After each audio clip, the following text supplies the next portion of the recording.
თუ დავაკვირდებით ჩვენ მჩხილს, ეს ცოტა გვერდით მოდის წვერი, ანუ მარჯვნისკენ არის მომართული და მარცხენა გვერდი არის აღსახდგენი აქ, პლუს არის წინ დახრილი ფრჩხილი და უნდა მოვამატოთ სიმაღლეც. ამიტომ დავიწყოთ ახლა ნელ-ნელა ჟელეგელით, ჯერ გვერდის აღდგენა პარალელების და შემდეგ უკვე ავწიოთ წინა ცხვირი. გადავიტანოთ ჟელეგელი, ოღონდ როგორც მიჩვეული ვარ, ჩვეულებრივი გელით ისე არ გადაგვაქვს მასალა, არამედ უნდა ამოვაცვათ, როგორც თეორიაში ვაჩვენე, უნდა ამოვაცვათ ქვემოდან მასალა და ფქლებით დაჭერისას არაზე გავიტანოთ მასალა ფრჩხილის ზედაპირზე. ხაზი რომ ჩამოვუსვათ ვიზუალური საცისთვის, ვხედავთ რომ მასალა შეზის წერტილში გვაქვს გასაყვანი, აქ კანს შევეხებით. მეორე მხარეს თუ დავაკვირდებით, დიდად შეზის წერტილში არაფერი არ გვაქვს დასამატებელი, უფრო ქვემოთ. ძირითადი მასალა ახლა გვერდის აღდგენაზე წავა, აღვადგენთ აი ამ მხარეს, განსაკუთრებით ყურადღებას მივაქცევთ შეზის წერტილს, რადგან შეზის წერტილიდან ვიწროვდება უკვე ჩვენი ფრჩხილი, ესე ცენტრალური ხაზი რომ გავუსვათ და ორივე მხარე შევადაროთ. ვხედავთ, რომ მარცხენა მხარეს გვაქვს ბევრად სამუშაო. დავიწყოთ, დავიჭიროთ ფუნჯის სწორი პოზიციით, წვერით არ ვეცადოთ გასწორებას, არამედ ფუნჯის წვერი უნდა იყოს ქვემოდგა მიმართული და ნელ-ნელობით გაგვაქვს შეზის წერტილისაკენ და აი აქ ოდნავ ვეხებით კანს და დანარჩენი მასალა უკვე, როდესაც შევავსებთ, აი ამ ადგილს გაგვაქვს არაზე, რომ ზედმეტი, ესე ვთქვათ, ბუგორები არ გქონდეს ფრჩხილის ზედაპირზე, იმიტომ რომ აქ არაფერი შეგვჭირდება ჩვენ ზედმეტი მასალა. აქ უბრალოდ წვეთოვანი პრინციპით უნდა გავამაგროთ აპექსის ზონა. ეხლა დავაკვირდეთ, საით უნდა წამოვიყვანოთ ჩვენი მასალა შეზის წერტილში გასწორდა ხაზი. ეხლა ძირითადი მასალა უნდა წამოვიღოთ ქვემოთკენ. ნახეთ, ფუნჯს არ ვაწვევი, შიგნით არ ვცდილობ ჩავიყვანო ფუნჯი, ანუ ზედაპირულად ვმუშაობ და ვქაჩავ. თვითონ უშუალოდ ფრჩხილის ზედაპირზე არაზე გამყავს მასალა. ძირითად პროდუქტს ვტოვებ აღსაგდენ ადგილას. ეხლა სწორი ხაზი რო ჩამოუსვოთ, ხედავ რომ აი ცოტა სიმრგვალე შემაკლია, ეს მოვკიდებ ეხლა წვერში მასალას, აი რაღაცა თითქოს ძაფივით გამოვქაჩავ და გადავანაწილებ ლამაზად აი ამ მასალას ისე, რომ ვიზუალურად ფრჩხილს როდესაც ქვემოთ დავხრი, ვიზუალურად თანაბარი და ერთნაირად გამოსული ორივე გვერდი დაგვრჩეს. ანუ გაუტოლდეს მარცხენა მხარე, მარჯვენა მხარის პარალელებს. ახლა დავათვალიეროთ ყველა მხრიდან, აქ ცოტა ძირთა მეწია მასალა, იმიტომ რომ დიდი ხანია ახსნის პროცესში დიდხანს ვუნდები და გავასწორებ ახლა აი ამ მხარესაც. ეხლა დავაკვირდები აქ შეზის წერტილში, აი გავუსვათ ხაზი, უკვე შეზის წერტილიდან გამომავალი ზოლი არის უკვე ლამაზად ზუსტად. აქ ამ მხარეს ისევ ჩავასწორებ ოდნავ და უნდა გავაშროთ ეს ყველაფერი ნატურაში.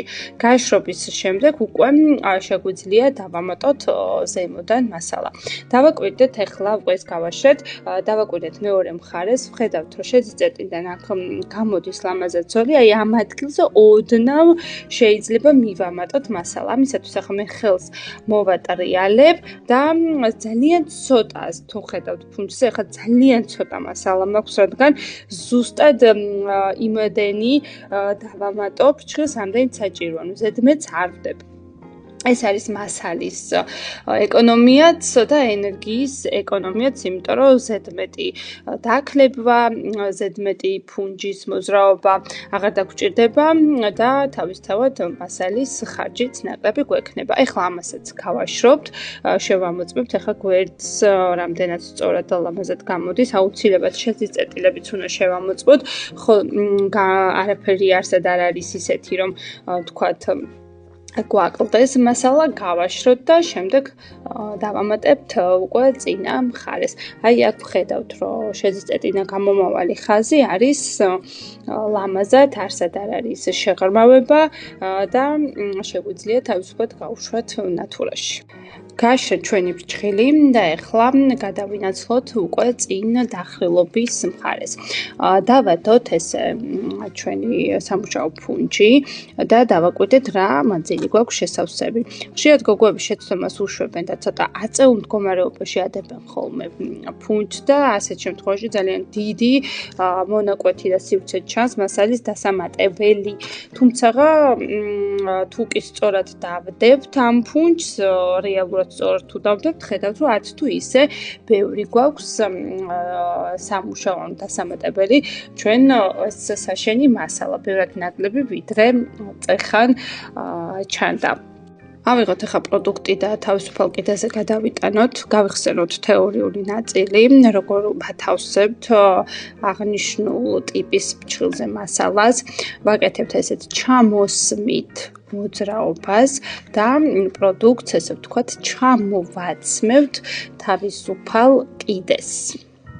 ეხლა მოვატრიალებ ფუნჯს ისე, რომ წვერი მიმიყურებდეს და საზღვარში წვერით გავქაჩავთ. კი არ ვეცდები მთელი ზედაპირით გავიტანო მთელი მასალა, ან ესე პერპენდიკულარულად წვერით გავიტანო, როგორც ამას ჩვეულებრივ გელის შემთხვევაში გავაკეთებთ, არამედ საზღვარს მოვკიდებ წვერით, კოხტად და ესე გავქაჩავ მასალის ნაწილს შუა ფრჩხილამდე და გავიტან მასალას არაზე.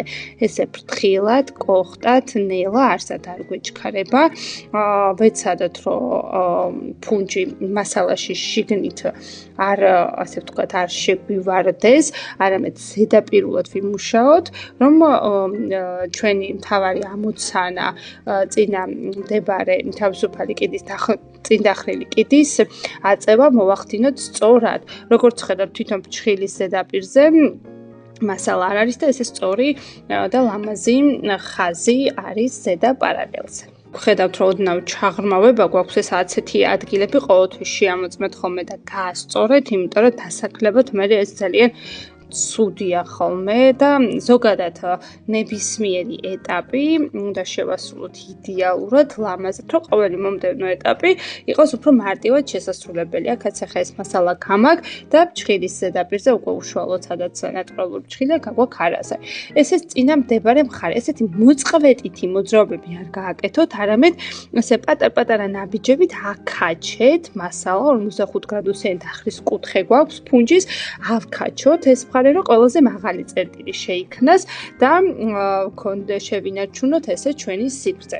აქ როგორც ხედავთ, ფრჩხილს ეს დავხრით ძირს და დავაკვირდებთ, ხედავთ რომ ცოტა მოუთკოთხედოა მარცხენა მხარე და ეხლა ამას შევამრგვალებ, არ გადავდებ მერესთვის, შევამრგვალებ და ბარემ გამოვიყვან უკვე ოვალის ფორმას, რომ მერე დაქლებისთვის უფრო მარტივი იყოს დასაკლებად ეს მონაკვეთი. ჩვენთვის საკონტროლო მდებარეობა ყოველთვის არის წინ დახრილი ესე ფრჩხილს რომ დავხრით თით ძირს, ყველაზე კარგად მაგ პოზიციაში ჩანს ყველა ხარვეზე ფრჩხილი. ვამოწმებთ ახლა გვერდებსაც და